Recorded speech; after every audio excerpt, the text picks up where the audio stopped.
ZEE5 app download করুন আর দেখুন সম্পূর্ণ এপিসোড একদম বিনামূল্যে।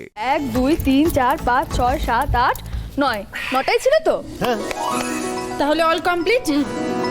তাহলে সব দেখে নিয়েছিস ঠিকঠাক করে? একদম ঠিকঠাক করে দেখে নিয়েছি, সব হয়ে গেছে। ইন্দ্র, তাহলে আর লেট করে কি লাভ? ডেলিভারি করে দিলেই হয়। দুগ্গা দুগ্গা দুর্গা দুর্গা।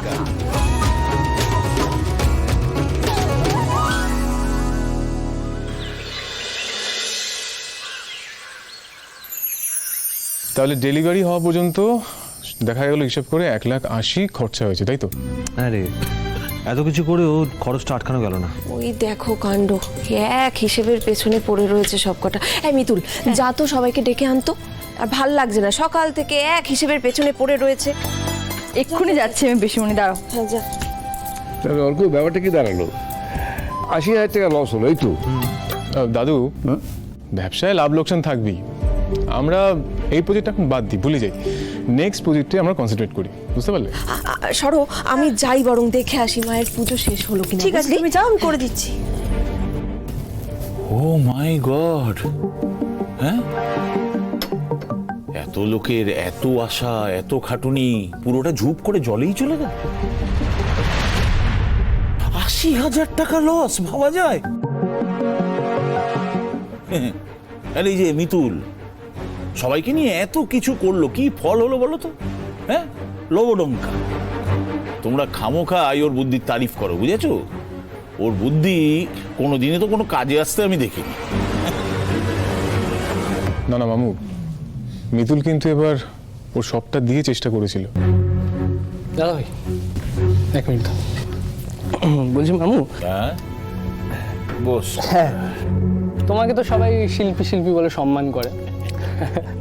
হ্যাঁ, কিন্তু সেই শিল্পী শিল্পকর্ম আমরা দেখিনি, কোনোদিনই দেখিনি। হ্যাঁ, তো মানে বলতে চাইছি যে কি বলে, আজ পর্যন্ত তোমার হাতে একটা তুলিও তো দেখিনি, তো এটাই হচ্ছে বলার। শুভ, প্লিজ মামার সঙ্গে এভাবে কথা বলবি না, খবরদার। বৌমা, শুভ তো খারাপ কিছু বলেনি গো মা। না না, কিচ্ছু খারাপ বলেনি। দেখো, কথাটা তো পলাশ তুললো এবং সেটা অন্যায়ভাবে তুললো। শুভ তার প্রতিবাদ করেছে। পলাশ, হ্যাঁ মশাই। দেখো, সত্যি তো আমি কোনোদিন তোমাকে ছবি আঁকতে দেখিনি। কি বলেন মশাই? আমি এত বড় আর্টিস্ট জানি, তুমি বড় আর্টিস্ট। হ্যাঁ, ওই ছবির ঘরে ঢোকো, আঁকতে ঢোকো, একটা ছবি নিয়ে বেরিয়ে চলে গেল। মশাই, এটা কিন্তু ঠিক হচ্ছে না। বাবা, আপনাদের পলাশের উপরে কিসের এত রাগ আমি বুঝি না সত্যি। তবে আমার ছেলে শুভ, ওকে আমাকে বলতেই হবে যে মামা গুরুজন এভাবে যেন কথা না বলে। বাহ বাহ বাহ, খুব ভালো, খুব ভালো। বৌমা, শুভর জন্য তোমাকে ভাবতে হবে না। শুভ একদম ঠিক আছে। হ্যাঁ, তুমি বলছ রণর কথাটা একটু ভাবো, ওকে একটু বোঝাও যাতে ঠিক ঠিক মতো চলে, যাতে ভবিষ্যৎটা ভালো হবে। আমি জানতাম বাবা, আমি জানতাম আপনি এই কথাই বলবেন। আমার রণ সামান্য টাকা লস করলেও সেটাকে আপনারা বড় করে দেখবেন, আর মিতুল যে এত টাকা লস করলো সেটাকে আপনারা সবসময় ছোট করে দেখছেন। মম, সবসময় মিতুলের কথা বললেই দাদাকে কেন টেনে আনো বলো তো? একটু চুপ করে থাকলেই তো ঝামেলাটা মিটে যায়। আর সব কথা প্লিজ খুঁজতে যাও না এরকম, প্লিজ মম। আর না শুভ দাদা, এই ব্যাপারে তোমরা কেউ আর আমার পক্ষে কথা বলো না। এটা তো সত্যি, আমি তো সত্যিই কাজটা করতে পারিনি। এটা প্রচন্ড লজ্জারও আমার কাছে। লাভ তো হলোই না, অথচ এত চেষ্টা করে কোম্পানির লসটাও আটকাতে পারলাম না। মিতুল, প্লিজ ব্যাপারটা প্র্যাকটিক্যালি ভাবুন। আমাদের 9 লাখ টাকা লস হতো, সেখানে মাত্র 80,000 টাকা লস হয়েছে। এটা কিন্তু একটা বিরাট ব্যাপার। 3.5 লাখ টাকা লাভ হওয়ার কথা ছিল, সেই জায়গায় 80,000 টাকা লস হলো। এটাও তো অনেক বড় ব্যাপার ইন্দ্রবাবু, এটা লজ্জার ব্যাপার অত্যন্ত। আমি সত্যিই তো কাজটা করতে পারিনি। ইন্দ্রবাবু, দাদু, এই ব্যাপারে মামনি আর মা বাবুকে আমি সমর্থন করি। ওনারা তো ঠিকই বলেছেন, কোম্পানির ক্ষতি করার দায়ে যদি রণদাদাকে ভরসা না করা হয়, তাহলে আমাকে কেন ভরসা করা হবে? আমিও তো কাজটা করতে পারিনি, কোম্পানির ক্ষতিই করেছি। তাই এরপর থেকে লাহিড়ী ইন্ডাস্ট্রির সঙ্গে কোনো কন্ট্রাক্টে বা কোনো প্রজেক্টে আমার নাম জড়ানোর আগে আপনারা ভেবে নেবেন।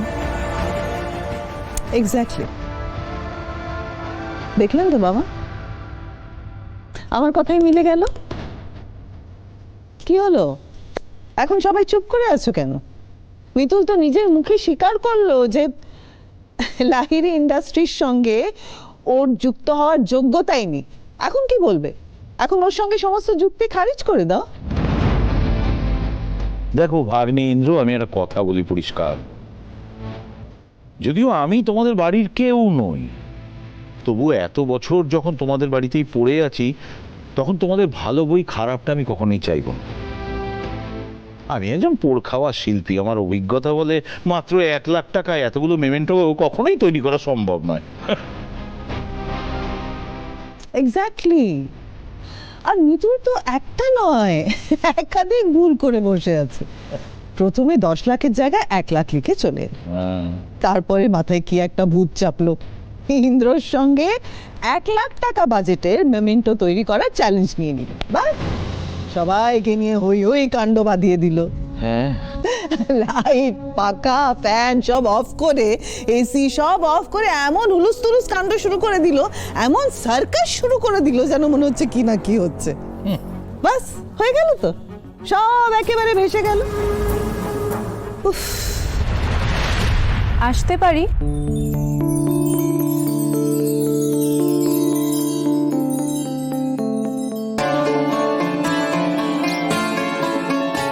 এই ভদ্রমহিলা তো ওই বিদেশিদের সঙ্গে ছিলেন।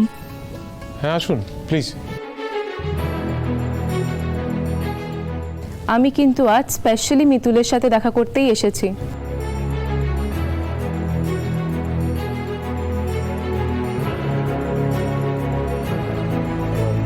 কেন, কিছু হয়েছে? আমাকে বলতে পারেন। একটা ব্যাপার হয়েছে। মিতুল, এটা তোমার জন্য।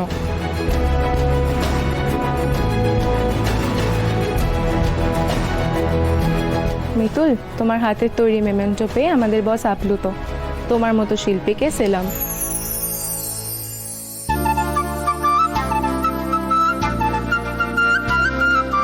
শাবাশ শাবাশ শাবাশ শাবাশ শাবাশ। জি5 ডাউনলোড করুন আর সব এপিসোড দেখুন একদম ফ্রি।